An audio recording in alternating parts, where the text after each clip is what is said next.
My mother is an artist and a teacher, and has had an enormous influence on who I've become as a creative person, as an artist. And collecting is at the foundation of all of that. It's collecting objects, but it's really also collecting inspiration, collecting ideas and memories, and it's an enormously powerful process.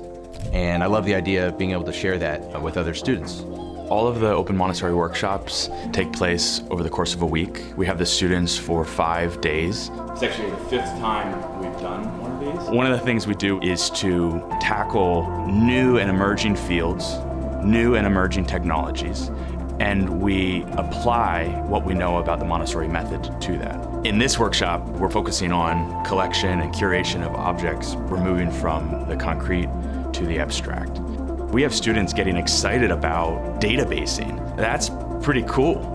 The example this week is that we started with an analog computer system, documenting objects on a simple 3x5 card, and then being able to digitize that same information and extract that information and make sense out of these objects to ultimately curate a show. There's like a spike at the end and there's a rope on top. There are so many ways to understand a collection. At the beginning of this process, it's really an open forum. They can just toss out any descriptive term. It's rusty, it's old, it's red, it's blue, anything. And then we start to see relationships between those, right? The workshop is designed to have a very natural starting point where we're using sort of basic observation, basic drawing skills and writing skills.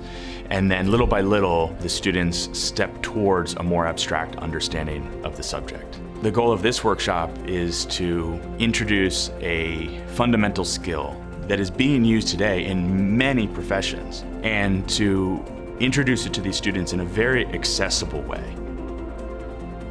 I think it's every teacher's dream to have some sort of project-based learning that kind of connects to all parts of the curriculum. I think that there's math in the way the students have been measuring objects, there's kind of the science in the way that they've been classifying them, there's language in the way that they're having to kind of find traits and write about them, and then of course culture and history just with the origin of the objects themselves. What can you see? What does it look like at eye level? Yeah.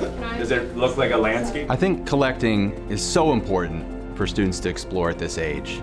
The more you can nurture that collection process, the more people get to figure out who they are. I mean, these things we collect, these experiences we have, that's who you are as a person. It's definitely our hope that students will learn skills this week that they can apply throughout the rest of their education, throughout the rest of their lives.